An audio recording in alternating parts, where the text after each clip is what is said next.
What's up, YouTube? It's your boy back with another video. Guys, I need to understand something, right?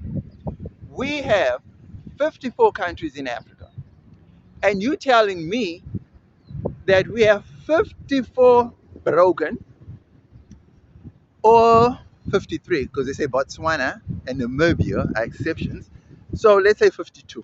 So you telling me that we have 52 broken economies, 52 worthless currencies, and is that supposed to be normal?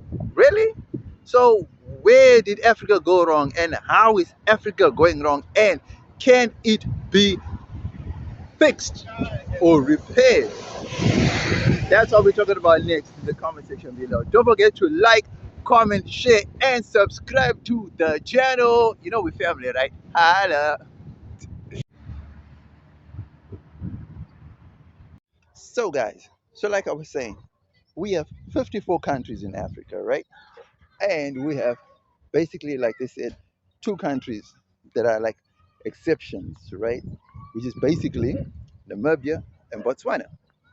So you're saying basically that there are 52 broken economies and 52, well, junk status countries with junk status currencies.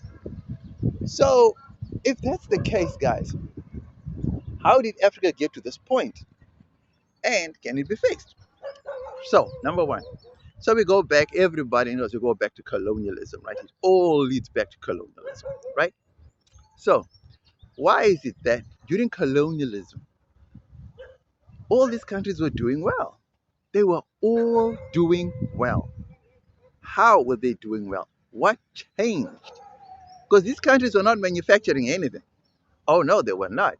The majority of these countries were not manufacturing anything, but they had stable economies, they had quality currencies, because everyone will tell you, back in the day, things were cheap. Back in the day, life was better. Back in the day, back in the day. So if they were not manufacturing and they were just relying on agriculture and let's say mining, for example, and they're still doing that today, what has changed? Do you see what I'm saying? Because the wealth of a country was always based on the amount of resources, gold to be precise, right? Gold to be precise was the measuring stick for a country's wealth. Okay, countries that didn't have gold used, like Zambia had copper, and who else? Who else? I think Ethiopia and like countries like Brazil, they rely on like coffee and stuff like that, right? They rely on their natural resources, whatever those resources are, right? So cool, and they still do to this very day. So is it because the dollar was taken off the gold standard? Could that have been the reason, or is that the reason, or is it simply because when countries gained independence, is that when they decided to change the status quo? Because it doesn't make sense to me that if everything is still in place, right? If everything is still in place, like the way it always was, why then do African economies and currencies drop to levels that are beyond belief? Is it sabotage? Is there economic espionage? Is there political, is there like a political, what's what can I put? Is there like a third force working behind the scenes politically to undermine and destroy Africa? Because it purely can't be just that manufacturing is now the standard. It just cannot be that. I just do not understand how, because to be honest, Africa is still the raw production capital of the world. So if all raw materials are coming from Africa, or most raw materials are coming from Africa, surely that should count for something. And surely that should lift the economies. And surely that should help the currencies gain value. But that doesn't seem to be the case. Now, I'm not going to be talking about, oh, you go according to GDP and growth. Guys, Where was all that during colonialism? Now they're trying to say that is what's used to measure now. Do you understand what I'm saying? Like I said, in the colonial era, things haven't really changed much. The systems of government are still basically the same. So, what is the problem? What is the root cause of this problem? Guys, you know what we do? Next, we get into the pros. You know how we do. Don't forget to like, comment, share, and subscribe to the channel. You know we're family, right? Holla.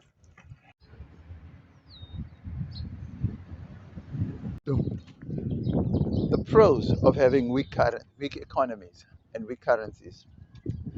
See, a lot of people may think there's no pros to having poor economies and poor currencies, right? But if you in if you're into an export business and if you are into earning foreign currency while living in a third world country or like Donald Trump says, a shithole country, then you will see the benefits. You'll see the benefits of poor economies and poor currencies because you gain. You understand what I mean? And that's what a lot of people like. You know, those that are in the export business and those that earn foreign currencies while living in third world countries, right? It's always a benefit. It's like you earn triple, quadruple, whatever it is. So that's always a plus, right? And that's basically it. I don't see how weak currencies and weak economies benefit local people because it becomes a struggle to make a living. So, yeah, those are the pros, you know. Next thing, how we do, we get into the cons.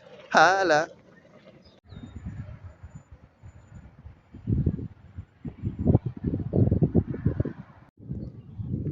The cons of weak economies and currencies. Guys, first and foremost, inflation. Dude, most foreign currencies, most weak economies, most weak currencies, inflation is possibly at its highest. So you know for a fact that you are not going to live an easy life once those things are high up, right? So you know it's going to be a struggle, right? Two, brain drain. People always go out searching for a better life. So you know for a fact that it's going to bring this brain drain. You understand what I mean? And a lot of Africans, that is hurting a lot of African countries because the brain drain is just way too high. Thirdly, if you live in a if you live in a country where sheesh, really now. Thirdly, if you live in a country where the economy is seeing flames and the currency is seeing flames, dude, you will know that it's unbearable. But there's always a way out, right? Like they always say, where there's a will, there's a way, right? So you already know there's a will, there's a way. So if you live, let's just say, like, give an example of South Africa, right? So you're in South Africa, right? What happens in South Africa? You always try your best to do the best with what you have, right? No matter how small or little it is, right? So it can be a small thing, but you're doing something, right? So you're earning something from it. You know what I mean?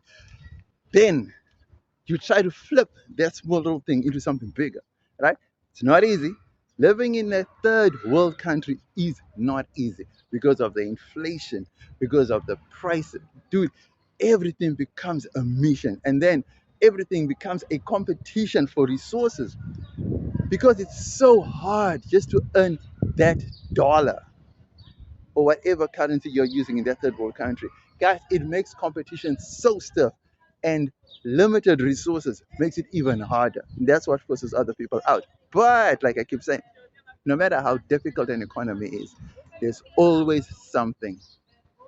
And that's the main reason why a lot of Europeans, Americans, foreigners flock to the continent because their currencies are like 10%, 20%, 50%, even 100% way better than those third world economies, right? So they benefit when they come to Africa because of the exchange rate. So while we are running away from Africa, people are coming to Africa, and there's a reason for it, right? And like I keep saying, we need to find the reason why. So can Africa's currencies and Africa's economies be fixed? That's what we get into next. Holla!